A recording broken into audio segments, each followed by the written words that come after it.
Now we are at Primrose Police Station. You were just told to this court that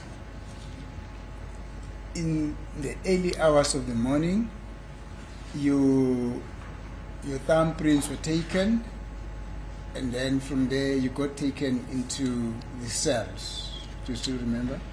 Musakhumbula-ke ushilo ukuthi-ke manje sese-Primrose e-police station kuthathwa iy'thupha zakho uqeda uthatha iy'thupha wangeniswa kuma-cell. Asiphinde sikulungise lapha. Let's correct that. Iy'thupha ngiyithathe force. It was at Foster that's where the thumbprints were taken. Oh yeah. ePrimrose abafe bangisheka khona icorona. In Yes. Primrose, that's where I got checked for corona, Yes. Kade bangifaka emaselini. then put in the cells. Ngafika kulesibili 8 athakusa. Yes. I arrived there on Tuesday, the early hours of the morning. Thank you. You said who took you to the cells at Primrose? Who took you to the cells in Ubani wakufaka Primrose? emaseleni ePrimrose? Ilo bhuto oyidrive imoto ebomvu. The gentleman that was the driver of the red vehicle. Thank you. You said it was in the early hours of the morning, Kwakusentathakusa. Yeah. Yes. and it was on a Tuesday. NgoLwesibili. Yeah. Yes. And then what happened then? Kwenzekani? Kwathi ngolesithathu ebusuku Then Wednesday evening or Wednesday night, wabuya futhi wazongikhipha la ngaphakathi. he came back, took me out from inside. Now, when you said he, who is this he that you're Uma referring to? uthi wabuya futhi ushobani? Udriver lo imoto ebomvu. The driver of the red vehicle. He came and took you out. Yes. Wafika wakhipha ngaphakathi. Wangisa kunawo sisi umazi bayibiza ngoba mamfundisi. Angimazi ngazi mama mfundisi. Took me to this lady. The witness turns back and points behind him. I don't know her surname, but they were calling each other Mam Fundisi. Okay. Before that, when you were at Primrose cells, in the cells where you were detained, what happened there is there anything significant that happened that you wish to bring to the attention of this court? Uma nanise Primrose, ukhona okwenzeka lapha ofisa ukusho. When he was in detention at Primrose cells. Ngalesikhathi kuma cell Primrose.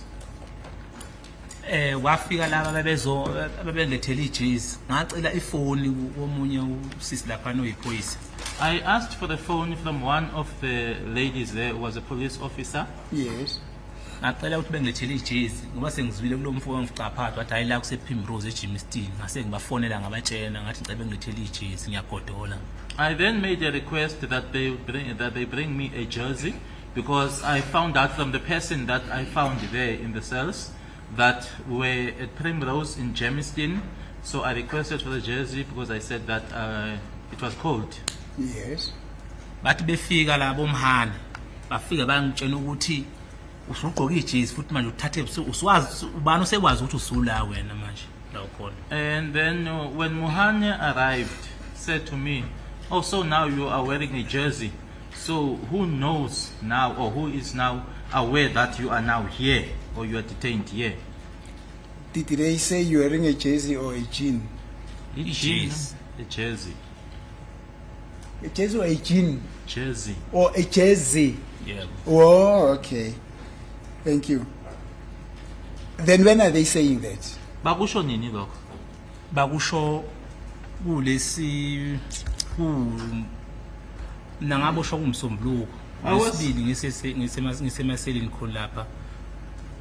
Kuzoba kulesithathu. I was arrested on a Monday, and then the Tuesday was in the cells, so it was the Wednesday. Is that a day on which you said he came to take you out? Ile langa ukuthi bazokhipha ngalo. Ayi bafike ilanga bazongibiza ngalo ngiyobhala statement kwasebusuku lapho. The day on which they called me out, or they took me out to go and write a statement, it was during the night, or it was at night. Mr. Gwabeni, let's try to paint a very clear picture. You are arriving in the early hours of a Tuesday. That's now according to you. You got Mr. Mohane takes you into the cells after your arrival at Primrose Police Station. Not so? Uthi ufika laphayana ne ukwangentatha kusa ngolesibili. And then kwase kusake kuba ngolesithathu ngolesithathu ebusuku azokhipha Mr. Mohane. Ngolesibili late ilapha bakubuza khona ukuthi ijezi ngilithathaphi. Lesibili Late. It was on Tuesday evening where they were asking me as to where did I get the jersey from. Now you're already in the cells. or in Kusemaseleni custody. ngaleso sikhathi Yebo leso. ngisemaseli ngasikhathi leso. Right. Yes, I was in the cells by that time. Good. They come to talk to you about where did you receive the jersey from. Bazokubuza ngejezi. Yebo. Yes. You said you had requested the phone because you were feeling cold. Requested somebody to bring you a gin. Is the gin or a jersey? Yes, somebody then brought you a jersey. Good. Uthi ke wacela ifoni ngoba ufuna ukucela unomuntu ozomcela ukuthi akulethele ijezi. Yebo. Yes. And the jersey was brought. Ngempela bayilethe ijezi. Balethe ijezi. Yes. Then after the arrival of the jersey, the next visitors were the Mohanes. Maselfikile ke ijezi abantu abalandelayo uzokubona kwaba uMohane. Waphinde futhi lo wangibuzayo ukuthi ngithole ijezi waphinde futhi wabuye sebuya nabo sisi lapho. The very same person who asked me about the jersey then came back with the lady Logeninda. and Gininda. Kahle. We're taking it step by step. Asikuthathe ngokulandelelana kwako. Singakujahi. The jersey person arrives, he gives you a jersey on a Tuesday. Lo owamcela ukuthi akulethele ijezi ngempela waletha ijezi. Yebo ngolesibili ntambama. Yes, it was late afternoon on Tuesday. Right. The next people who came to talk to you were the Mohanes, according to you, not so. Or was Mohane, not so. Uthi ke manje umuntu olandelayo oweza ezokhuluma nawe kwaba uMohane. Yebo. Yes. Upon his arrival there, according to you, you're saying he asked you as to you now already having a jersey. So there are people who know your whereabouts now. Uthi ke uma efika wathi kuwena manje usugqoke ijezi okusho ukuthi manje unabantu abaziyo ukuthi ukephi nendawo. Yebo. Yes. What did they do after saying, or what did Mohane do if he was alone? After saying now you've got a jersey, so it means there are people who knows your whereabouts. What else happened as they were there? What did they do? Esekushilo lokho ukuthi manje usugqoke ijezi okusho ukuthi manje ubani waziyo ukuthi ulana kunabantu abazi sebeyazi ukuthi ula. Emva kwalokho kwasekwenzekani? Wahamba wabuye sebuya late. He left and then came back later. Thank you. Was he alone or he was in company of other people? Mesebuya late ubuya ehamba yedwa noma unabantu ehamba nabo. Ufika kimi uyedwa uzothatha mina ungisa kuma mfundisi noGininda. When he arrived or when he came back he was alone, and then he took me to Mamfundisi and Gininda. Thank you. That was now his second coming, but on the same day. Inkathi ke manje esebuye kwesibili kodwa kwangaleli yalanga elilodwa. Yebo. Yes. Thank you. Then it takes you out, then it takes you somewhere. What then happened? Hamba ke nawe kuyisa ke kumamfundisi nakuGininda wenzekani? Afika ngahlala lapha ngiyobhala statement. That's where I was now going to make a statement. What place were you taken to? Yiphi le ndawo owahanjiswa kuyona? Khulukhulu laphana ePrimrose. Kwelinye office ahle kulo. In Primrose, we were in an office. So you do not know the place, the name of the place where you were taken Igama to, lendawo. except to say that it's an office, it's around Primrose. Ngaphandle kokuthi ise Primrose i-office kodwa igama lendawo awulazi. Angilazi. No, I don't know the name of the place. Thank you. In that office, you say there was a Miss Mamfundisi and Gininda. uthi lapho ke kwakunoma mfundisi noGininda khona. Yebo. Yes. How do you know that one of the person that was there was a Gininda? Ukwazi kanjani ke ukuthi omunye wabantu ababe lapho kwakuuGininda? Ukwazi kanjani lokho? Wayibiza ngo wathi umkapati yaGininda yena esho. Wathi uhamba nanangu wasibiza futhi esinye isibongo sikasisi wathi ngathi wathi ubani isibongo sakhe. Wasithi kodwa ubizwa mama mfundisi. He introduced himself, or he said he's Kapadia Gininda, and then he introduced the lady. I can't remember the surname that he mentioned, but he said that she is known, or affectionately known as Mamfundisi. Yeah, well, we came to know Gininda, if that's the Gininda that is already testified as Brigadier Gininda. I don't know, when you say Kapadia, you intend to say Brigadier. Uthike wena wathi uGapadia ngokwalana ke enkantolo kwaziwa ngokuthi ke uBrigadier Gininda, angazi ke noma ufuna ukusho kanjalo. Ashuthi ngiphambanisile futhi ngifuna ukusho njalo. Which then means that I just it was a confusion on my part. That's what I wanted to say. Yeah, no, I know, don't worry, it's understandable. And the Mamfundisi that has been involved in this case has always been referred to as Mamfundisi, but we've come to know her as Miss Mukhula. Miss Mukhula. Igama ke leli kaMamfundisi olishoyo ke yebo ke ngokwalana ke bekuthiwa uMamfundisi kodwa ke simazi nanjengo Miss Mukhula. And you are pointing Okay. and you are pointing to somebody just behind you. And uma ke ukhomba wena umuntu osemuva kwakho. Yes, she is. Yes, that is Miss Mukhula, alias Mamfundisi, or AKA Mama Mfundisi. Yena ke uMama Mukhula ke lo noma ke uMamfundisi. Thank you. Now, you said you got into that office where Miss Mukhula was. Were they the only people who were there? Kwakuyibona kuphela ababe lapho. Yebo sasinabo kangenabo ngaphakathi. Yes, the people that I was with inside. So it was yourself, it was the driver of the red car, Miss Mukhula, and Kapatia Gininda. Kwakuwena umshayeli wemoto ebomvu uMiss Mukhula noKapatia Gininda. Statementini wayesengekho umshayeli wemoto ebomvu kwase kuyimi uMamfundisi uGininda so i3. When we were now busy with the statement itself, the driver of the red vehicle was no longer there. It was myself, Mamfundisi, and Gininda. Thank you. Now, you say then there was a process where a statement was taken in the presence of Miss Mukhula and Brigadier Gininda. Uthi manje ke kunala khona ekwenziwa khona ke istatement lapho ke wawuno Gininda no Mukhula. Yebo. Yes. Did they tell you as to what would have been the nature of that statement? Bakutshela yini ukuthi ke iluphi uhlobo ke noma ke istatement esikanjani leso?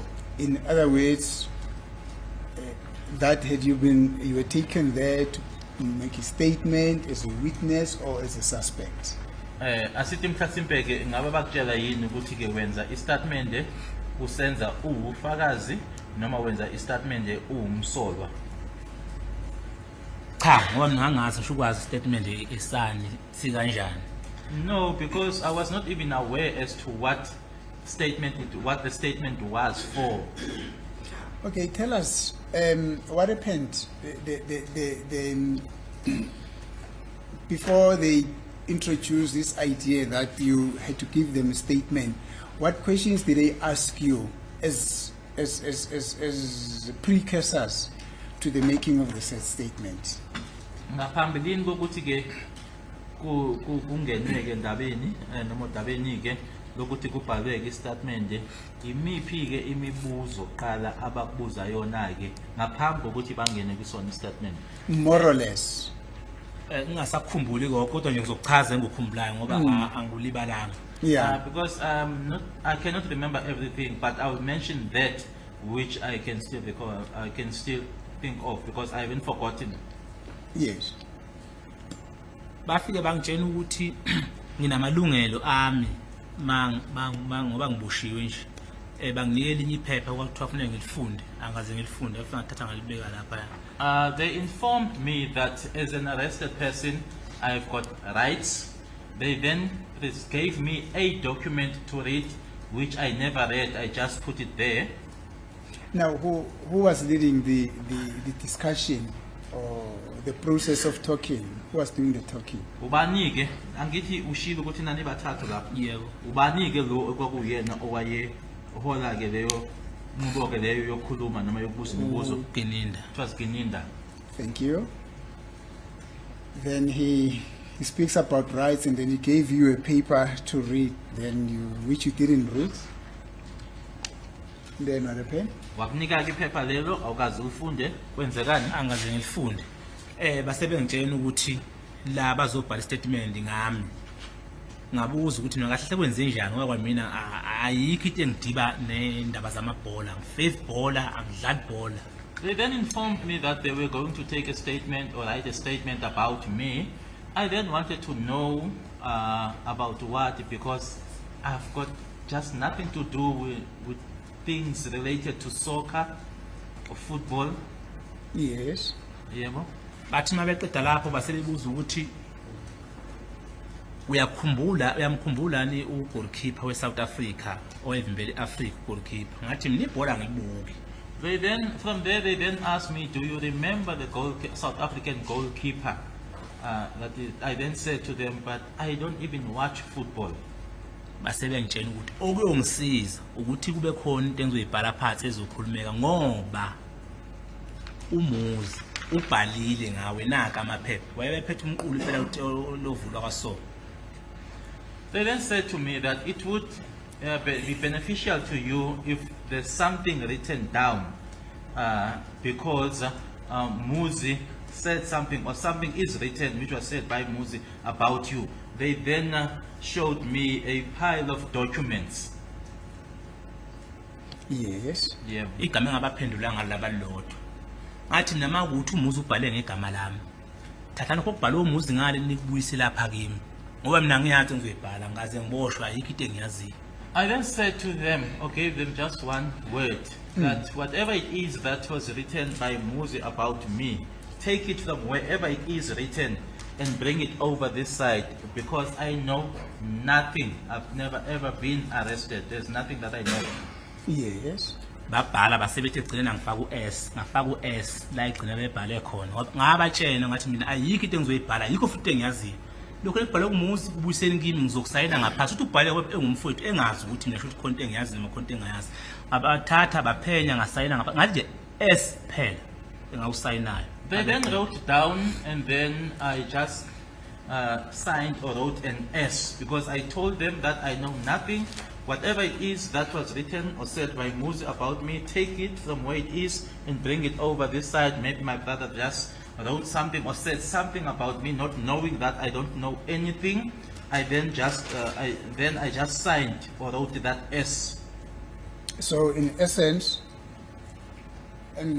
you told them to transfer, as per their allegation, what Muzi had told them into the document that you said they can transfer to, and then thereafter, after having done that, then they requested you to sign, and then you put an S on that document, the content of which you do not know.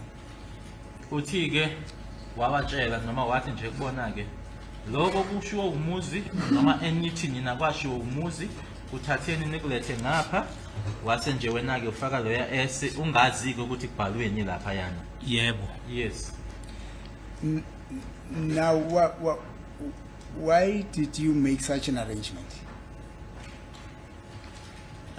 Manje ke kwakungani ukuthi wenze noma usho into kanjalo noma wenze nje leyo nto ekanjalo. Ngase ngifuna nje ukuphuma kuba indlela asengishaye ngayo sengenele. I just wanted to be out of their sight or to get out of them. I had enough the manner in which they had assaulted me. Thank you. Now you put that S and then what happened? Wawufaka ke u-S. Awufaka Loyo kwasekwenzekani? ngithe ngiqeda ukufaka u-S usisi lo osemva kwami. Wacofa ifoni. Wangikhombisa nangu ngafika. Wathi uyamazi lo. Ngathi wayegqoka isikibha esipofu esinemkhono emide egqoka ujini ivasi emnyama egqoka cover emnyama cover emnyama isweater. Ngathi ngiyamazi wangakithi.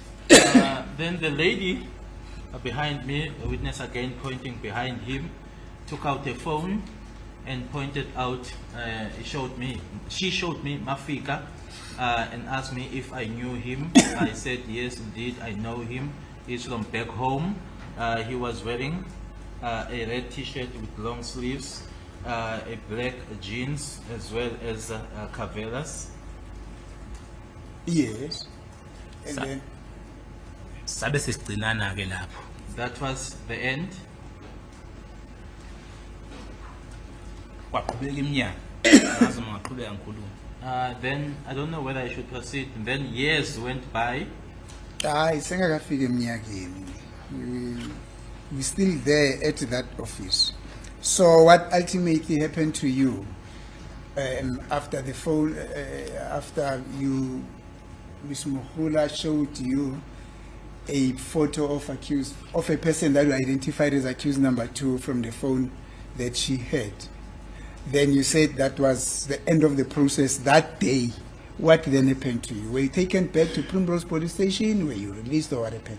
Nanjengoba usho ke ukuthi ke usisi ke wakhupha ifoni noma wakhipha ifoni wakutshengisa yena ke uma fika ke usuthi ke wasuthi uyamazi wena uthi nagcinana lapho ke ukusuka lapho wabuyiselwa ePrimrose noma kwenzekani? Bangibuyisele eselini. So they took me back inside the cell. Ulesithathu ebusuku. It was Wednesday evening. To Primrose Police Station, where you were fetched by the driver of the red vehicle. ePrimrose la wawukhishwe khona umshayeli wemoto ebomvu.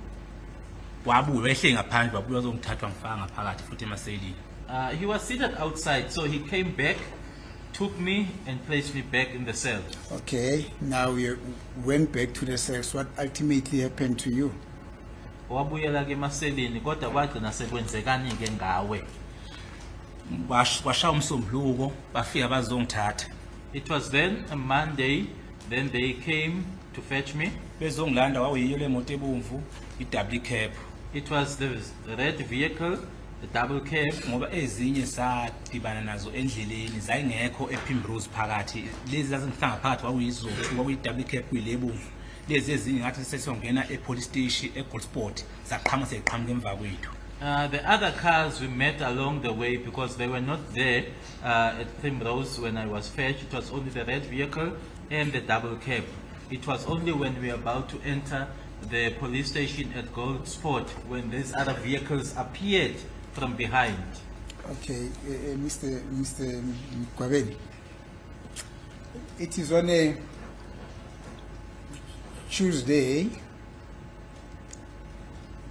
afternoon or in the early hours of the evening when you met Brigadier Kininda and Sergeant Muhula in that office where that, I don't know what to call, whether to call it a statement or whatever, but where that document was compiled, where you put an X, then you said the policeman was waiting outside, that he came to fetch you and take you back into the cells. That's happening on a Tuesday.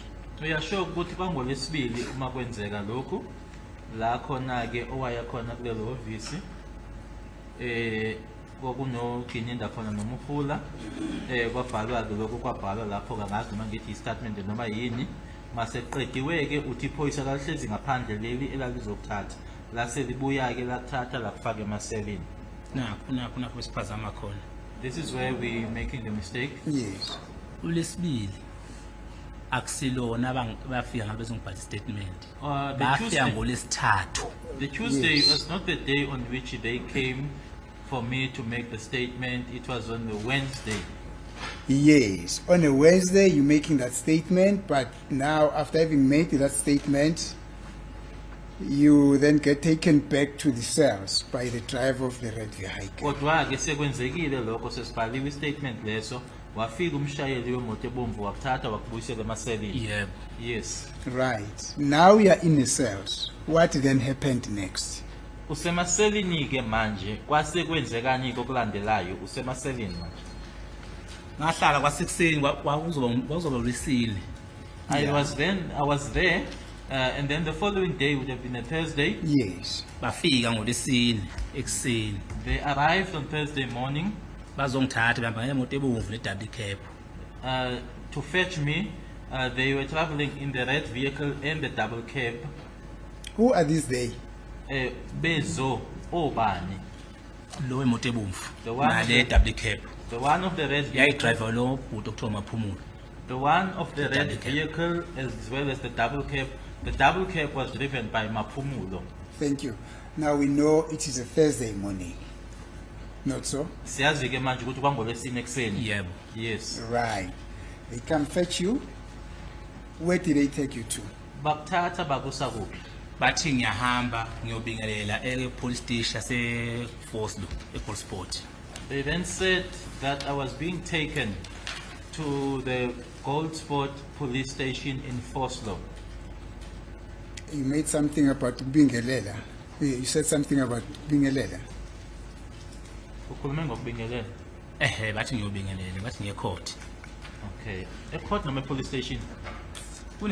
laphana kune-court e-police station Okay. Now it's not the police, it's now the court. Now when referring to Bingelela and then the court, in other words, I was now being taken to the court. But earlier on it was the police station. So I was being taken to court to go and appear in court. Thank you. That's now on a Thursday. Did you indeed appear at court on that day? Ngabe ke wayibingelela-ke imantshi ngalelo langa lelo enkantolo. hayi lutho angaze ngiyibingelele bafike bangena ngey'moto ey'ningi bajika ngapha ngemuva bangixoza kotsi ngangena kwabanye abafowethu engibafica behlezi ngapha ngemuva kwaphinde kwabuya lelo phoyisa lelo futhi lelihamba ngemoto ebomvu Angifuni ukuthi ngingayisho yonke le nto. okay Asingayijaheli, ungayisho yonke beningi futhi. yeah. Awuyiqale futhi uthini? Awuyibingelelanga imantshi. angibingelanga Bakuthathe ngathi bakusa- mangifika sangena ngale ngemuva I did not go to court, or I was never taken to court. We got to the police station and then I was taken to the back and then I found some other gentlemen there, yebo. leli phoyisa lelihamba imoto ebomvu langitshela ukuthi kuzofuneka ibheyili engango-2,000 rand And then the very same police officer traveling in the red vehicle informed me that there would be bail set at the amount of 2,000 rand. Okay, just a second. When you say they took you at a bag, did you get into the court building through the back entrance, or you remained in the vehicle? What happened? Ma uthi ke bakuthatha bakusa ngasemuva, ingabe wangena yini kwibhilidi lasenkantolo noma kwenzekani? ngangena ngale ngemva ebhidini lakhona enkantolo I Okay. went to the back of the court building. kunendawo lapha okuhlala khona abantu abangakangeni masangena abanye abantu abalindayo There is a waiting area for people who are still to go inside the court. Yes. Yebo. Right. Proceed. Then, as you were waiting at that waiting area, Usalindileke lapho. ngisalindile lapho wafika lo bhuti lo hamba imoto ebomvu Then the gentleman traveling in the red vehicle arrived, umhana Muhane. wathi mayefika wafika wangitshela ukuthi kufuneka imali kango-2,000 ibheyili He then informed me that an amount of about 2,000 rand is needed for bail. yes. ngathi anginayo mani ngihamba ngebhayisikili ngiyayihlanganisela ngangakatuka ngathi anginayo mali ngoba bekunzima sho ukuhlanganisa u-350 ngosuku nje kimi. I then informed him that I do not have money. I was just someone who was just riding a bicycle. It was even difficult for me to just make up or to make 350 rands a day. afonela ubhuti omunye osezantsi odayisa esitolo ngacela ngitshelekele imali I then phoned a brother of mine who was just further down the road at the shop to just borrow this money on my behalf. Who gave you the phone to phone your brother? Ubani owakunikeza ucingo ukuthi ufonele umfowenu noma ubhuti wakho? Ngafica omunye umfo engimaziyo khona lapha ehlezi khona lapha kulaba futhi asibaningi. I found a certain gentleman who is known to me from the guys that were there. There were a lot of us. Ngacela ifoni wathi airtime akanayo ngayithumela umuntu umfana ukuthiwa uLungisana ngumntaka mama bengihlala naye endlini. I asked for him to borrow me a phone. He told me that he did not have airtime. I then sent to one of my brother Lungisani, who I stay with in the house. Wathe mayiqeda umfona uLungisana kahambe wayithatha kubhuti imali wayithatha imali ngawo 2000 wabuya nayo. Wajika khona ngalo ngela legede elikhulu elingane ngipongenwa khona alaba bafundi. I then asked Lungisani to go to my brother and get the money. Indeed, Lungisani went, got the money, and he came with the money, and he also used the back entrance and came to the place where I was together with these gentlemen. Mr. Kwabeni, we're still at that point where you're saying the gentleman who was prepared to give you a phone says to you, I don't have airtime. How did you then manage to find airtime in order to phone? Mnumzana uGwabeni siselapha yana othi khona waboleka ke ifoni kulo mlisa lona wasethi kwena akanayo airtime. Manje ke yatholakala kanjani airtime ukuthi ke manje usushaya ucingo imali ile izeke? La ku airtime kwakukhona abantu ababeze kimi sebezwile ukuthi sengilapha eGoldsport. Babezeki besuka la kule hostel ngaphesheya eMazulwini bethi bazongibona ukuthi kwenzenjani. With regards to the issue of the airtime, at that particular time now, there were people that had already heard that I was there at the Goldsport, that is now at the court or the police station. Yes. So they came over from the hostel just across, called Emazulwini. So they came from there to come and see me, to come and find out as to what happened. Okay, the hostel is a Basutwini and there's a Mazului. Yeah. Okay. Bathi ngithenga amagwinya ngalo manje aze ngwathenga amagwinya ngakhetha ukuthenga airtime ngoba ngangifuna usizo lokuphuma lapha engikhona. They then said with the money that they gave me that I should buy fat cakes, but I never bought the fat cakes. Instead, I bought airtime because I wanted help or assistance to get out from where I was. Yeah, but these people paid you a visit and gave you money to go buy a fat coke.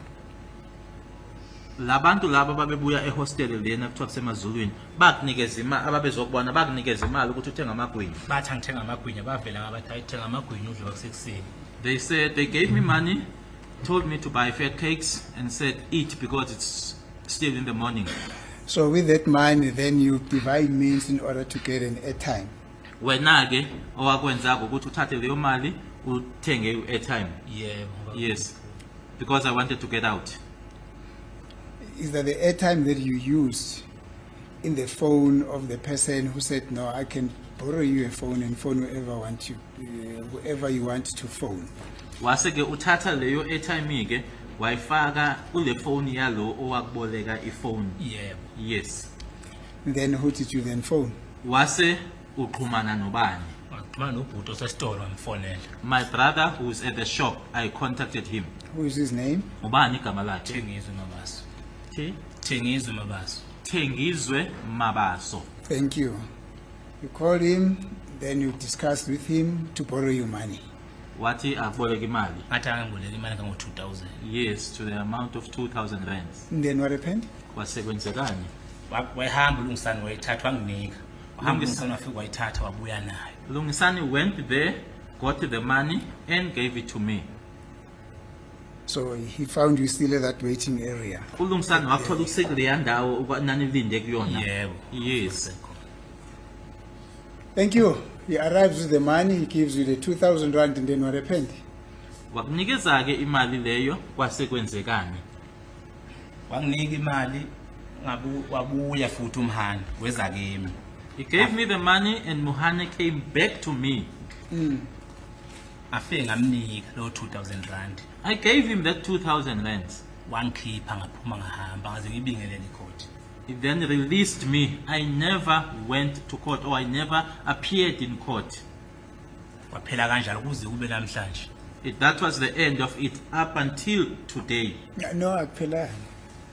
We're still coming to the end of everything. Ayisesisho lokhu okwemali ukuthi ngaphuma kanjani. Naki makakapheli.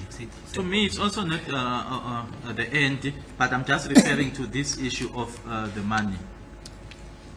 So Mohane comes to you while it's in that waiting area and say the court is going to demand 2,000 rand for a bail for you to be released out on bail.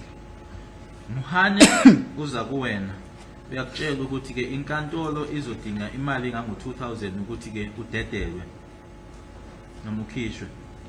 Yes. And that is even before you could appear at court. Lokho kwenzeka ngaphambilini kokuthi uyobingelela imantshi. Yebo ngakani. Yes, before I even went. You make means to get that money, 2,000 rand, then you gave it to Mohane. Wase uyazama ke ukuthi uyihlanganise leyo mali wayinikeza uMuhane. Yebo. Yes. And you get released. Wakhishwa. Ngaphuma. I got released. Did Mohane give you any document which would... Angiyanga lutho. He gave me nothing. Let me tell you, when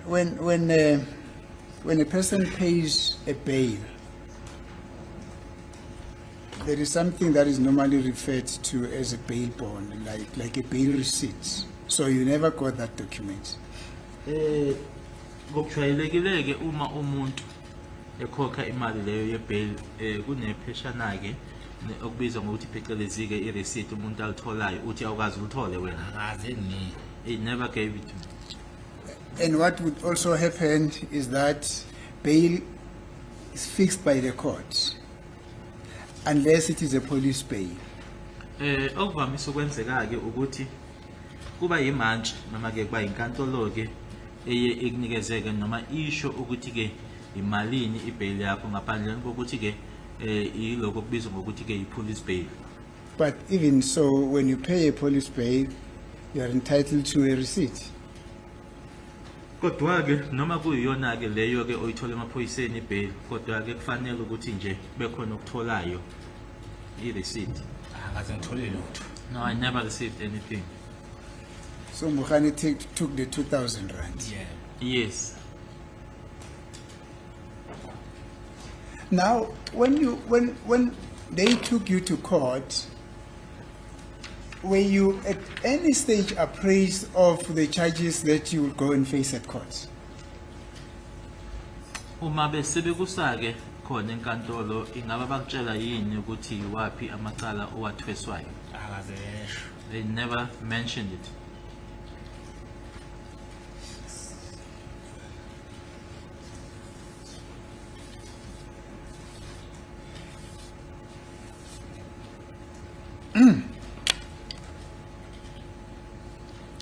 This Mohane is the driver of the red vehicle who has always been driving you. Umuhane lona ke ulo oshayela le moto ebomvu kuyena nje ngaso sonke isikhathi ebehamba ehambisa. Phela lapha kimi kakhulu uye lo uye. That's the one that was so very, very close to me. Yes. Yes. Now, he released you. Waptetel. Yeah.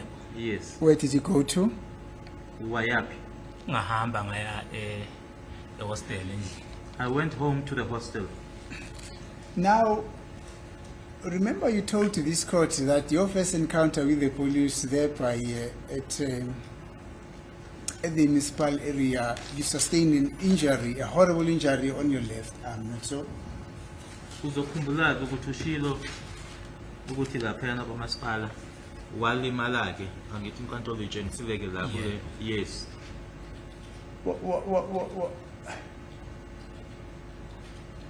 did were you medically attended? Did you bring that to the attention of the police? It could either have been at Primrose Police Station or wherever, that during my encounter with the police, I got an injury here. Can you please assist me medically? Can you please tell the court around that situation?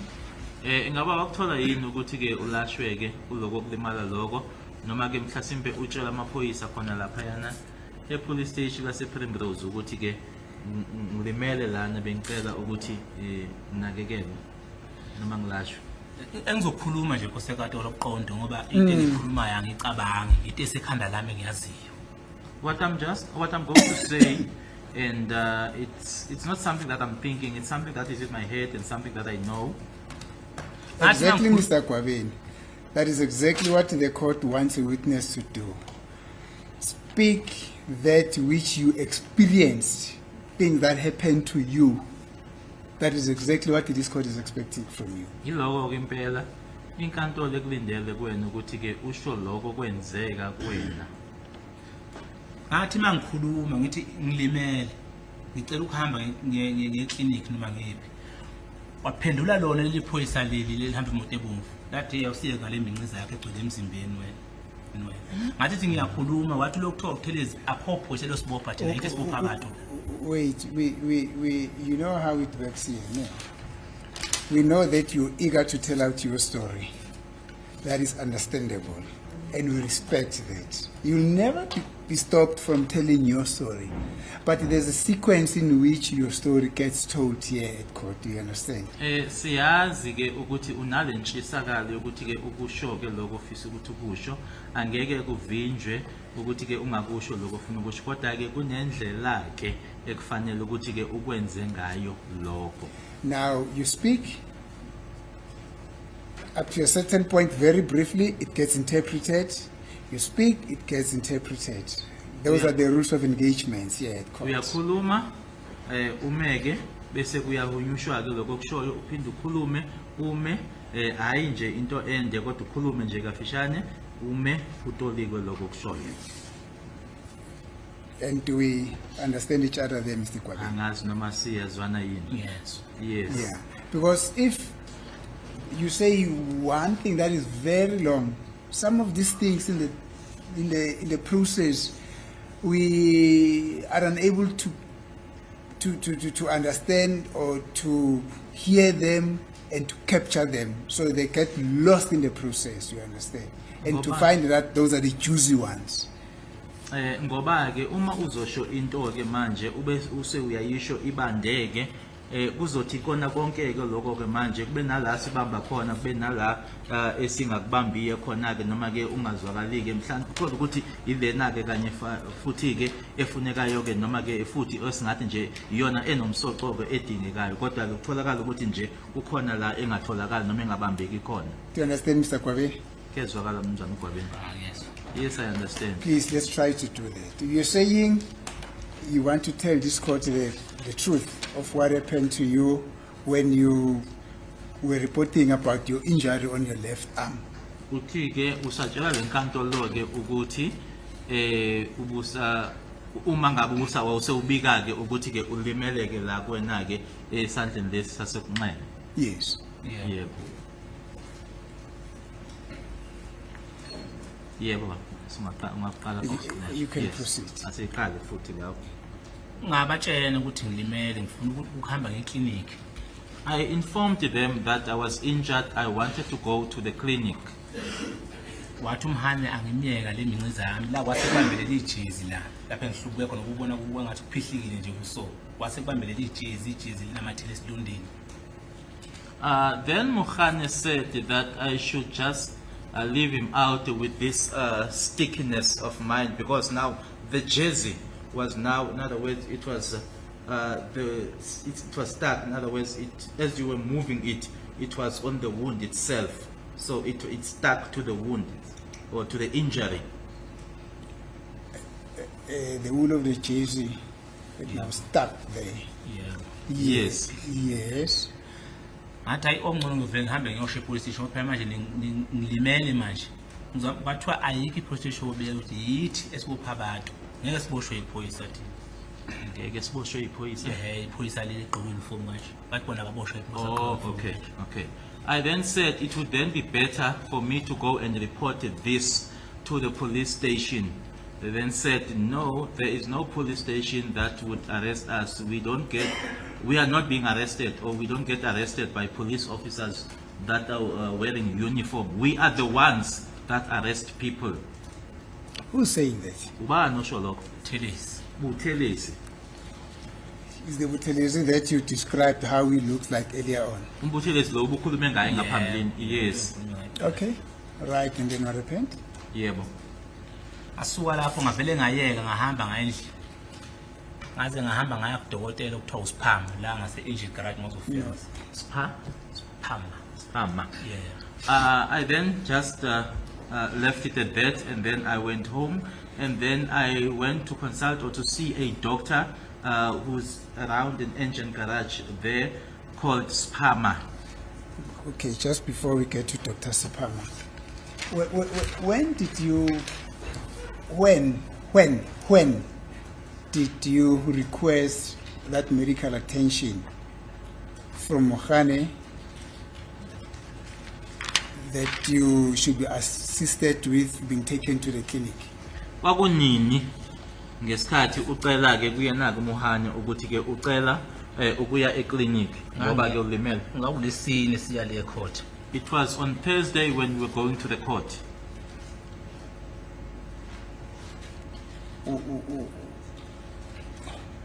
Were you still at the Primrose police station or you were already on your way to court? Ngabe wawusese Primrose police station noma wawusendleleni eye court? Ngangendleleni ye court. On my way to court in Foslo. Thank you. I think that concludes the issue relating to your request from the police to be assisted with medical attention on the wound that you had. Ngicabanga ukuthi ke lapho ke kugcina lapho ke noma kuphela lapho ke mayelana ke nalesicelo leso wasenza emaphoyiseni ukuthi ke ucela ukuya eclinic. So I understand you to say that you made a request that never happened. Engikuzwayo okushoyo ukuthi wasenza isicelo kodwa ke isicelo leso ke azange senzeke. Aze besemukela. They never accepted it. Thank you. Now, Mohane, after having received that 2,000 rand and having told him that you can hardly make 350 rand per day, you give him that 2,000 rand, then he releases you, and then you said you went to the hostel where you were staying.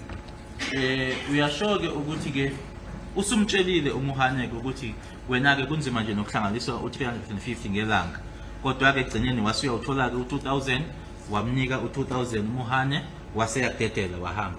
Yeah. Yes. Then what happened thereafter? Wasekwenzekani ke? Now we are at home. Is there anything which is of significance to that case which could have happened whilst there at your place or after that? Emuva kwalokho ke khona yini okwenzeka ke ungaba nento yokwenza ke nalo lecala leli angithi manje ususekhaya ke manje ususendlini bakudedela khona yini okwenzeka ke manje ususendlini ke Kanje ngokuthi mhlumbeni bangibiza la noma mhlumbeni nje okwenzakala ukuphathana lecala leli. With regards to this matter or me being called here?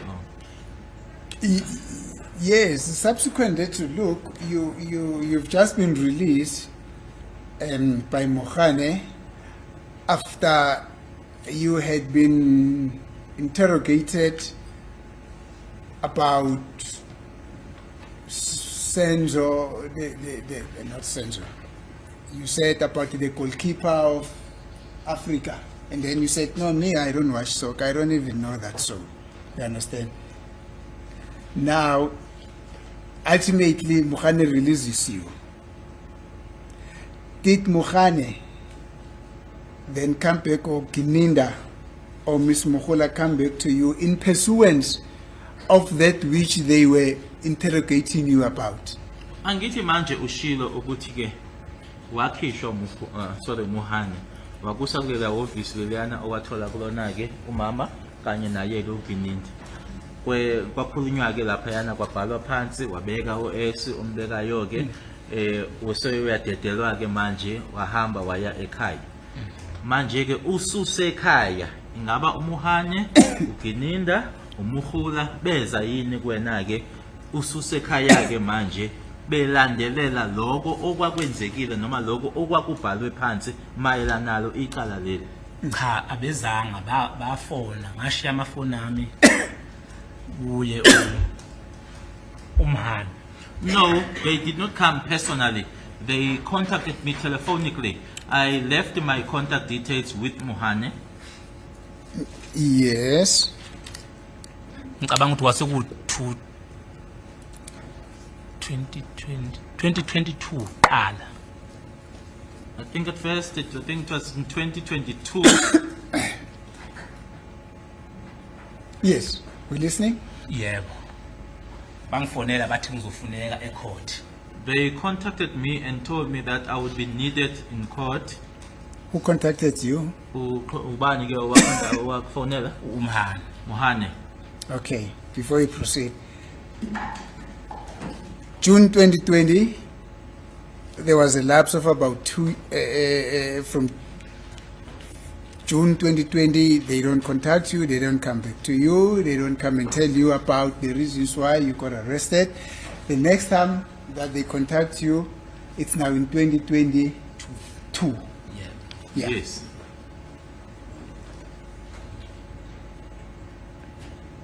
And did you hear what I was saying about you not being contacted and the reason of that there were no reasons given to you why you were arrested and stuff like that? The next time they speak to you is June 2022. Is that? Zwileke lokho ngishoyo kwena ukuthi ke abazange baxhumane nawe kusuka ngoJune 2020 uma sebeqhumana nawe kwakuseku 2022. Yebo. Yes. Do you still remember the month? Usayikhumbula inyanga?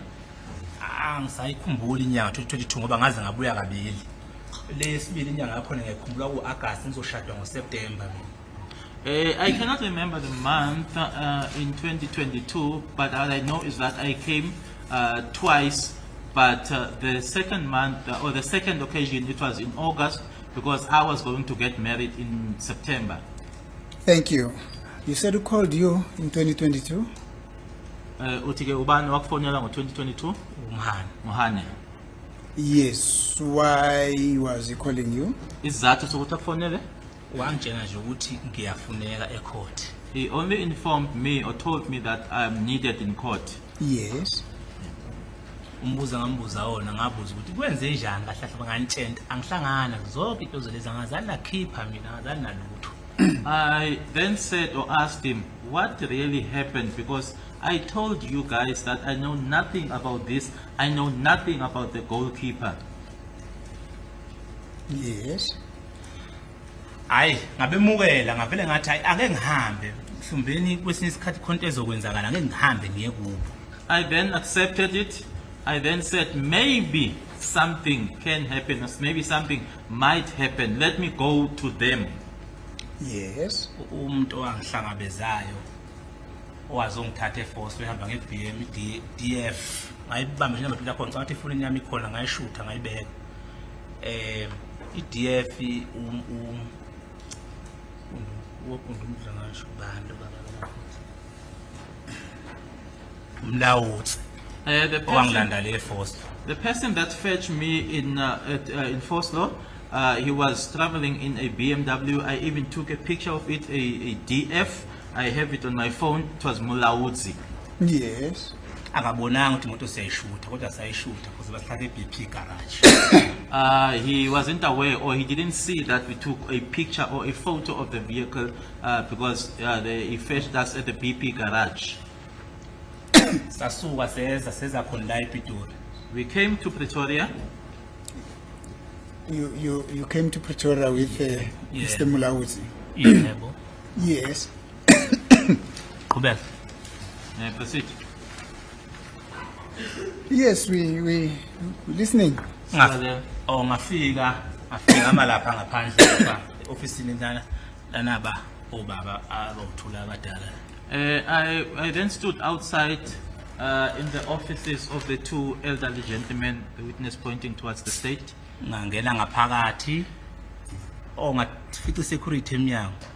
Batshena security ukuthi hayi lo muntu lo uze kithi ngilethi la eofficeini. And then I went in. There was a security guard or security officer.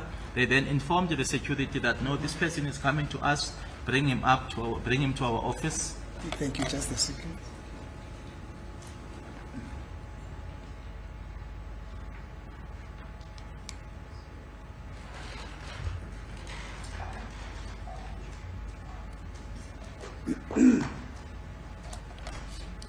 Yes, you may proceed.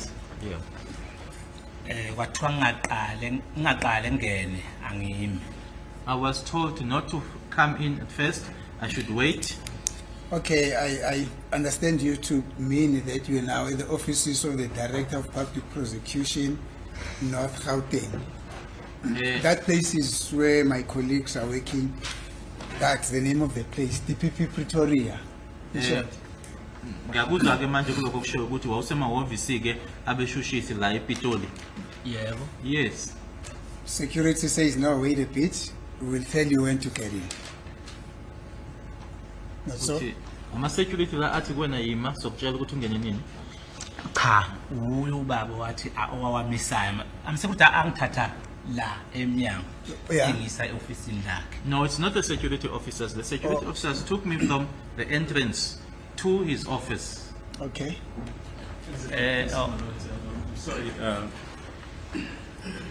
Robert, to interrupt, but we're just wondering what is the relevance of all these issues about consultation. If council can perhaps indicate what the relevance is of the issues about consultation. Yes. But we submit that these issues are As it really is a not court. relevant. Oh, I'm sorry. Hello? As it is a court, my lord. What's the relevance? The state was to know? This witness himself said, I've got a lot to say. Yeah, fine, I but- cannot stop him from saying whatever that he wants to say for as long as that is got to do with this case. And Okay. from where I'm standing, my lord, there's nothing secretive about a witness having a consultation with the state. I do not know anything called a prosecutor and a witness privilege. I only know about a client and an attorney privilege. There is a prosecutorial privilege and an attorney and client privilege. But this witness, my lord, is No, testifying. I'm just correcting you. Yes. You say you know nothing about prosecutorial privilege. There is a concept in law like that. The first time you hear it. I understand, my lord, that Yes, sir. prosecutors do their things transparently. No. Or they don't. That's why when a person is said to be a witness who's going to give evidence for the state, you can't consult him. Is that not so? I understand, my lord. Yeah. Yes. That's the reason. I understand. Once a person is designated as a witness for the prosecution, Yes. the defense are not supposed to consult with that.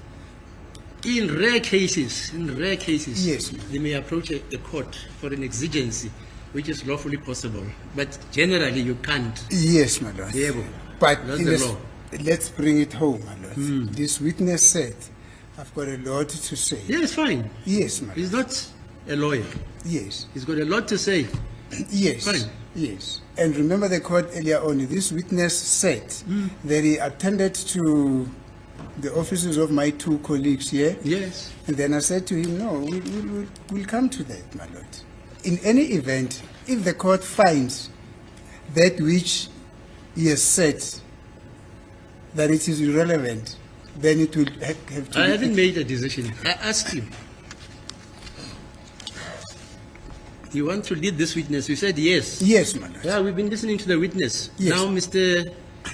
Baloi wants to know the relevance of all this evidence about going to be beaten about the graveyard, etc., etc., etc., etc. How is it relevant to this case? That's all Baloi wants to know, not me. remember, my lord, when he got arrested, Yeah, they've always been asking him about the goalkeeper, yeah, it's fine. Senzo. Is that not relevant to this case? Mr. Baloi says he doesn't see the relevance of it. Well, it's up to him, my lord. For as long as there's a person who gets arrested and they ask him about Senzo Meiwa, for all intents and purposes, that has got everything to do with this case. We're going to arrest the whole Orlando Pirates supporters. Excuse me, my lord. I'm sure we are going to arrest the whole supporters of Orlando Pirates. No, about the death of Meiwa. Yes, Senzo Moyo is dead. He was a goalkeeper for Orlando Pirates. There are even branches. I watch TV sometimes. There are even branches and demonstrations, etc., etc. Yes, my And lord. they are crying that the national goalkeeper, the captain of Pirates, and Bafana Bafana Yes, my lord. has been murdered. So that's why you've got to be specific. What is this evidence going to assist this court in qualitatively using that evidence in connection with this case? That's all, I think, Mr. Baroi, am I quoting you correctly? Yes, indeed. And in particular, the consultations. The witnesses testified about the merits, and we're just trying to establish what is the relevance now of the consultations. We don't ask a witness about consultations with counsel. This witness, my lord, has been called by the defense. Yes, Yes, yes. yes. And is here to assist the court in the instance of the defense. But importantly, my lord, this witness has been arrested and probed and interrogated about Senzo Meyiwa's death.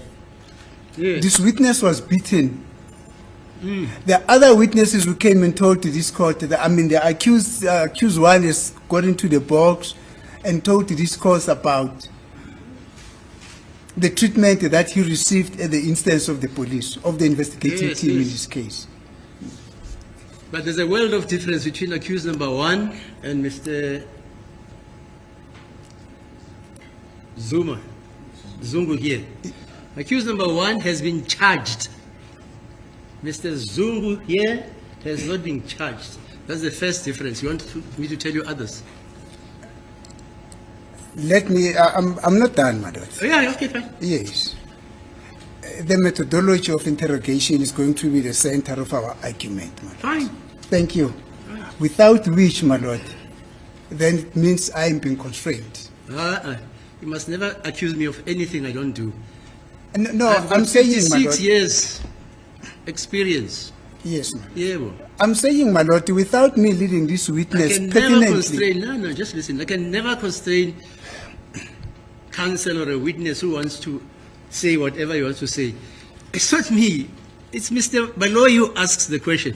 Now you're lumping everything on me that I'm constraining you. No, I but never do that, and I'll never do that. You can talk until the day comes back after Mandela has been resurrected My with lord- with this judge. I'll never stop you.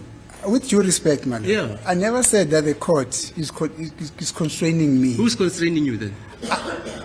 Who's constraining you? No, those are not good rules of engagement, my lord. Let the court give me an opportunity to explain. When you say constraint, I understand English very well. Yes, I'm and I do not use preventing it you. by I'm mistake. preventing you from doing what you want to do. Constraint. My lord, I did not use the word constraint by mistake. Oh, I I see. used it purposefully with a full understanding of what is it that I intend to say. Yeah, fine. What do you want to say? I'm saying, my lord, the methodologies that are used by the police are going to be the center of my argument in the investigation of this case. Without the testimony of this witness, my lord, in full, on what happened to him from the day on which he got arrested up until today, at the hands of the state, at the hands of the state, my lord, that argument is going to be constrained. That's the reason why I would request this witness himself says, I've got a lot to say, No, fine, and I go want to on, say go it on. out. That's what the witness said. After that, nothing happened. That's what the witness said that. Nothing happened. Am I Let's- quoting you correctly? let's get from Am I you, quoting correctly, Mr. Zungu?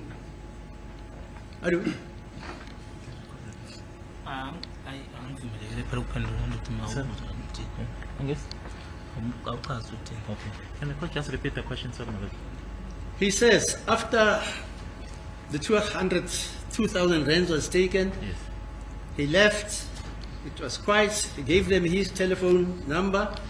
They got in touch with him, and the first thing they told him, you are needed in court. Inkantolo nomnkosi inkantolo ithi angithi sikulela langa manje uthola u2000 wase umnikeza umuhani wadedelwa wahamba u2020 uphelile 2021 udlulile uma sebephinde manje bexhumana nawe ke manje ku2022 sebekutshela ukuthi uyadingeka enkantolo. Yes, my lord. And thereafter you come here and you eventually led to the office of the prosecutor in this case. Weza ke la ePitoli uma ulethwa la ePitoli waya ke kuona amahhovisi abashushisi. That's correct, my lord. Now, the prosecutor is the one objecting about the relevance of you engaging him in his office, not this judge.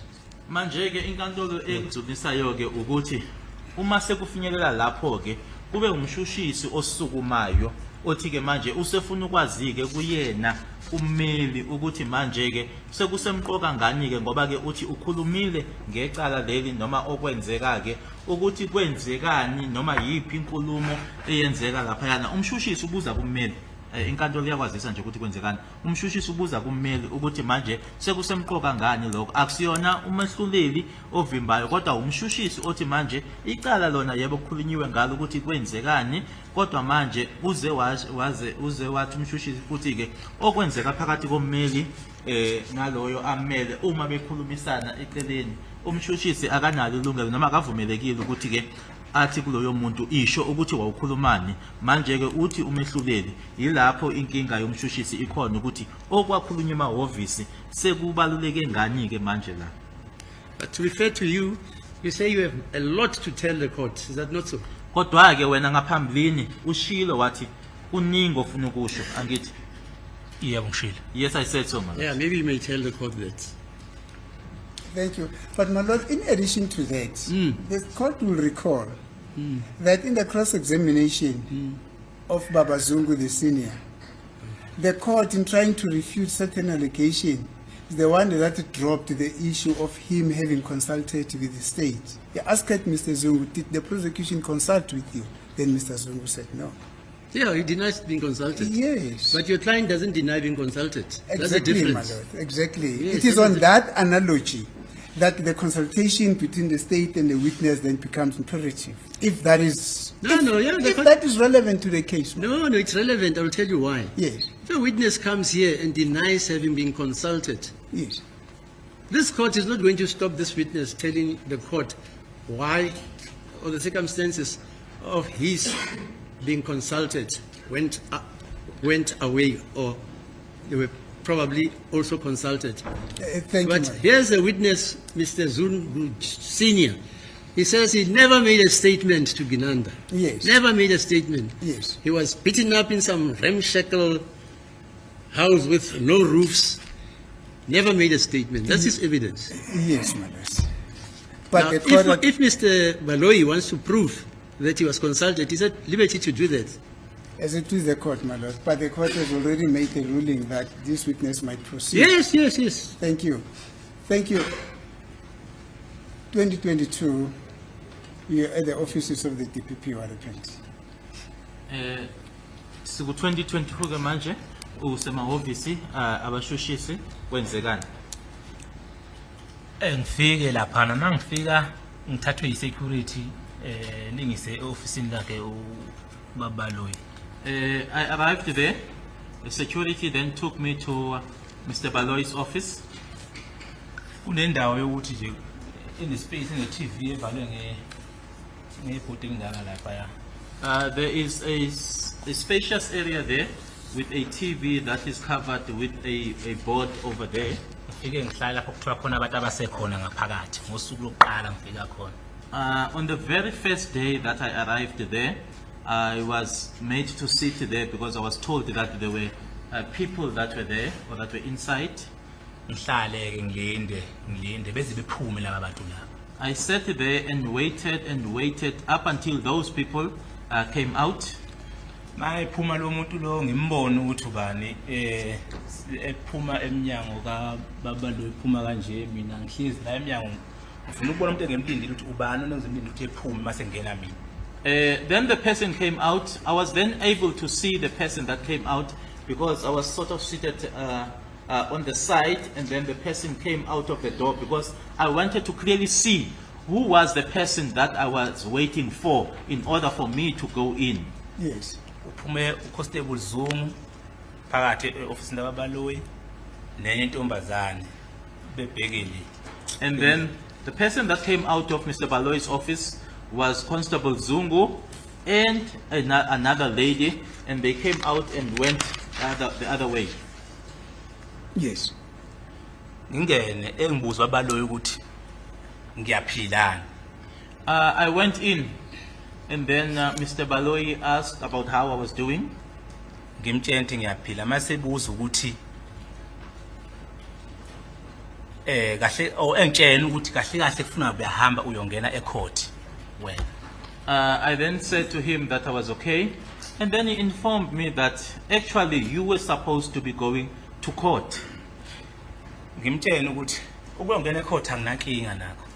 I informed him that I had no problem in going to court, Cause ngiyesaba ukuyongena ecourt ngisabela impilo yami. but I'm scared to go to court. I'm scared for my life. Yes. Mayikhumbula inkosi enkantolo ngike ngathi emuva ngike ngatshela ukuthi unyawo lami gxobe ngaphakathi ejele eligxobe kufeni. The court will recall that earlier on I was told that I was standing between prison and death. In other words, my one foot was in prison, my one foot was in death.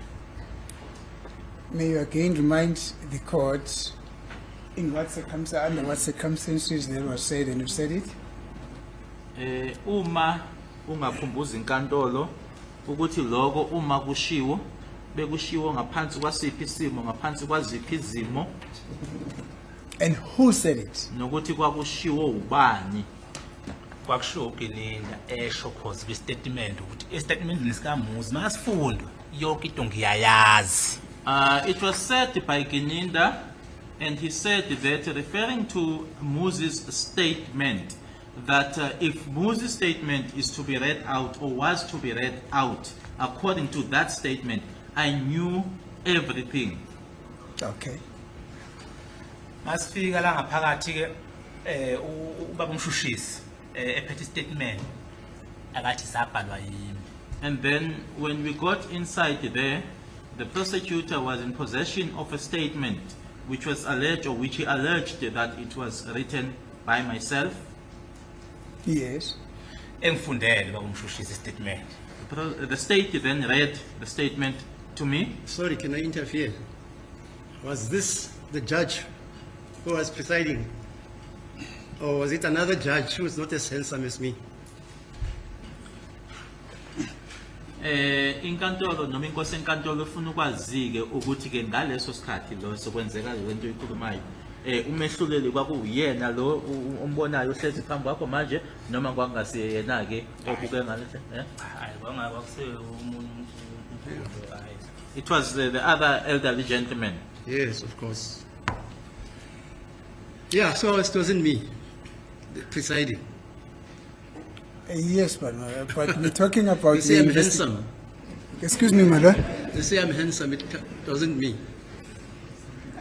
There's nothing dispute, mother. Yeah. Yes. No, I didn't know because you never even told me. I never did what, mother. You never told me I was presiding.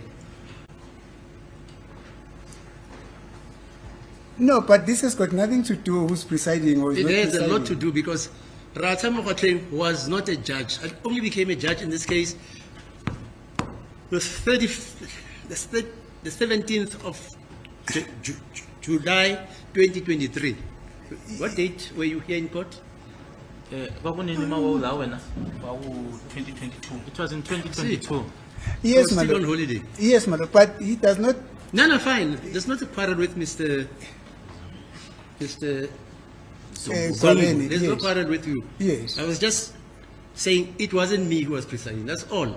Uthi umahlulela kushoyo nje That's all ukuthi I'm ngaleso saying. sikhathi yena ke umeqala ukuthi ke ube umehluleli kweqala kwakungo 2023 wena ke uthi ke kwakungo 2022 uma kwenzeka lokho okushoyo manje. Nami ngiyasho ukuthi kwangasiyena lo yamkhulu kwakuseyilona omunye umkhulu. As I'm also saying, my lord, that it was not this court, it was the other elderly gentleman. Okay, fine. Yeah. Thank you. You may proceed. Sungaqhubeka. Esifunda statement. Ethi mayiqala nje sifunda engibize ngogwabile. He read the statement, and as he just started, or from the word go, as he just started to read the statement, he referred to me as Gwabeli. Mase ngiyamtshela ukuthi mina ngibizwa isithakazelo ukuthi ugwabile. Mina igama lami nguSifiso Zungu lilodwa alikho. I then informed him that Kwabeni, what it was now my clan name, and that my name was Sifiso Zungu. Yes. efunde mase mayefika la masebuza ukuthi nasi statement sakho sibhaliwe lapho ukuthi ipholo likakani Ntuli elisilver la lisendlini yakho emnyango. He then read the part where it said that Nkani's grey or silver polo was in front or was in part. Sorry. Mayebiza ukani uthi Sifiso Zungu Ntuli ibongeza u2.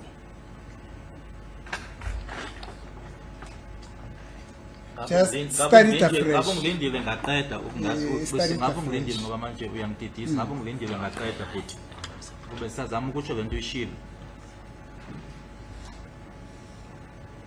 Start again.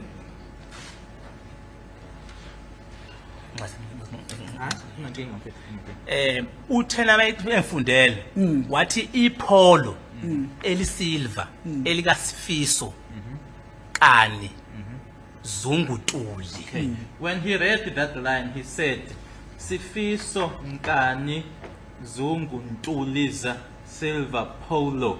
Yebo? Ngamtshela ngathi hayi statement esikhuluma ngaso akusisisa. I then immediately said to him, no, the statement you are referring to is not mine. Wangibuza ukuthi ubani osayinela ngaphansi. He then asked me, then who signed underneath here? Ngathi angazi. I said, I don't know. When asked as to who had signed there, were you shown the place where the person is signed or that signature? Uma ubuzwa ukuthi ubani osayine la le ndawo le ekhulunywa ngawo ngaba wayitshengiswa yini noma ke isignature leyo wayitshengiswa yini noma kwabuzwa nje kuphela. Wangikhombisa. I was shown. It was shown to me. And then having seen that signature, what was then your response? Usubonileke la ekusayinwe khona ke wasuthini uma uphendula wena? Ngamtshela into yami isignature ithi S. I informed him that my signature is an S. Yes. Yep. And then what happened? Kwase kwenzekani? Base bethula ke bexoxa ke ngoba kwakukhona yena ubabaloyi ubhuti ngaliya uma mfundisi uGininda wangena endlini ngaphakathi khona lapha eofficeini ngaphakathi kade engekho ngaphakathi wangena wafika wahlala phansi. They then had a discussion. It was the state advocate Baloyi, the gentleman next to advocate Baloyi, Mamfundisi. Gininda was not inside, but he came into the office. Yes. Yep. So walapho utheme sekufika isikhathi leso ke sebeqedile ukukhuluma bathi angihambe. Sebeyahamba sebeyongena ecourt manje angihambe mina ngibuyele emva sengilate. When they were done with the discussion that they had, they then told me to leave, that they were now going to court. They were down late. Now, when they told you to leave, what did you understand by that? Uma bethi awuhambe wena leyo nto yayithini kwena noma kwafike yini kwakukutshelani lokho uma bethi awuhamba? When they actually said leave, were they saying let's go to court or you should go back where you came from? Okay. Babethi hamba buyela la usuka khona noma babethi hamba siya enkantolo? Babethi angihambe ngendlini engihlala khona. They were telling me to go home where I'm staying. Okay, thank you. That is clear. Proceed. Yebo, ngaqhubeka. Kwaqhubeka isikhathi. And did you leave? Ingaba wahamba ngempela? Ngahamba mina ngendlini. Yes, I left. I went home for the first time. Ngize ngafika kathathu. Ngizobala kuze ku3. I Yes. came here 3 times. Yes, proceed. Okwesibili ngabuya. I came back the second time. Kwakade ngena uConstable Zulu.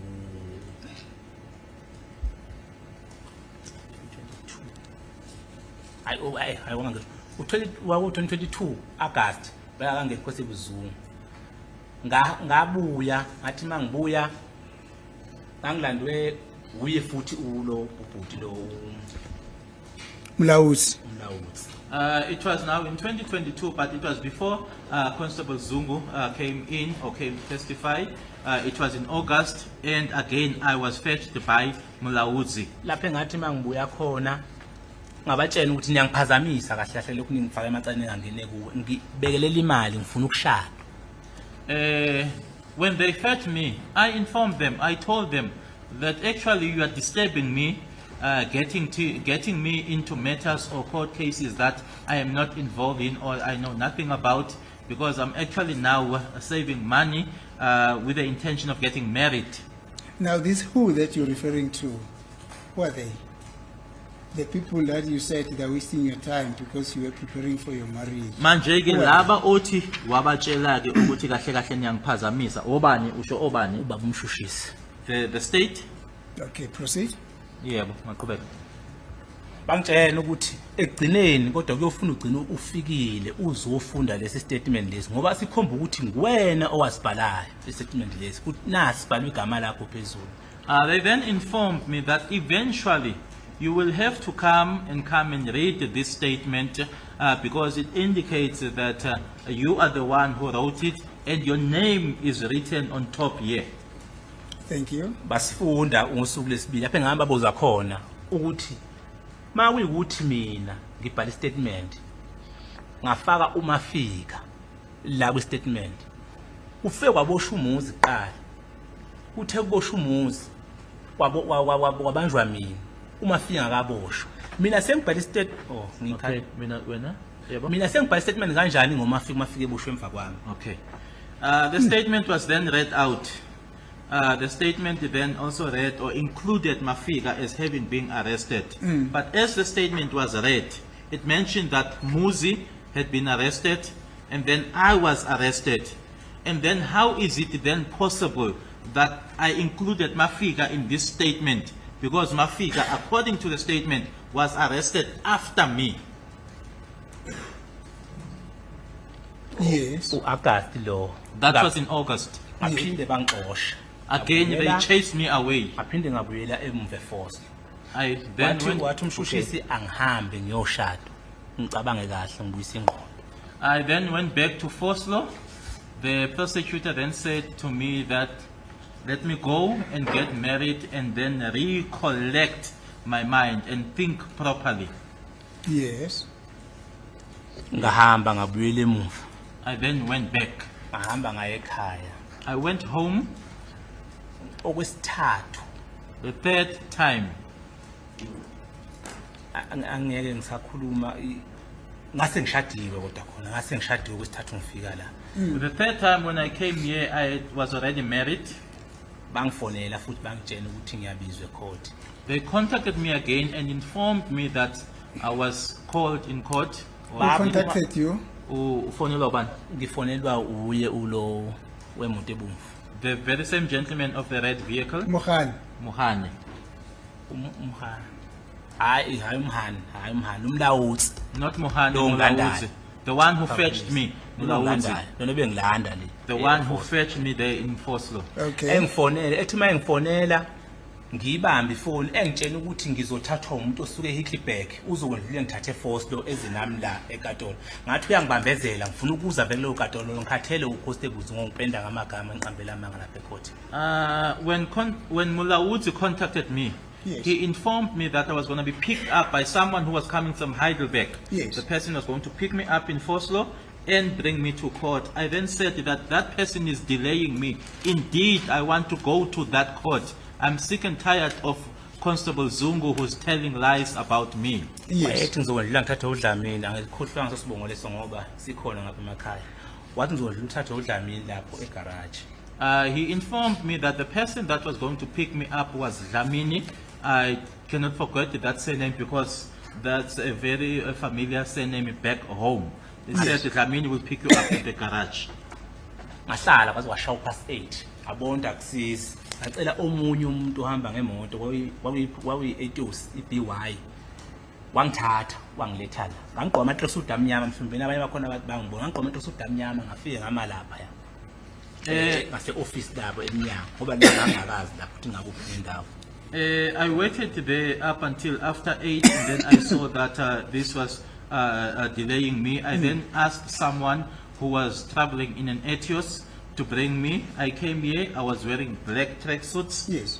Maybe people saw me there. I stood there, their offices, because I did not know the court. I wasn't familiar with the court. Yes. bangikhombisa ukuthi ikhothi la ngathi ngidla ngangizongena impela ngathi ngidla wathi mamfundisi ukungena uzobona kahle ukuthi uzothulana makwangena la ikhothi ngajika lapha ekhothi lokugcina kwesithathu ngahamba. I then was shown where the court is. I came to the court, and then when I was about to enter, it was Mamfundisi who said to me, "You dare go in, you will then see as to what you will get." That was then the third time or the last, and then I turned here, I turned away from here. Thank you. On that note, Phil being turned away by Mamfundisi, right at the doorsteps of this house, which is so holy and august. Let's hold it today. Tomorrow we'll proceed. My Lord, I realize that it's 25 minutes to 4 o'clock. May I request for an adjournment for the day? Asekubambe lapho ke sizoqhubeka ngako kusasa ke futhi isikhathi sesishayile.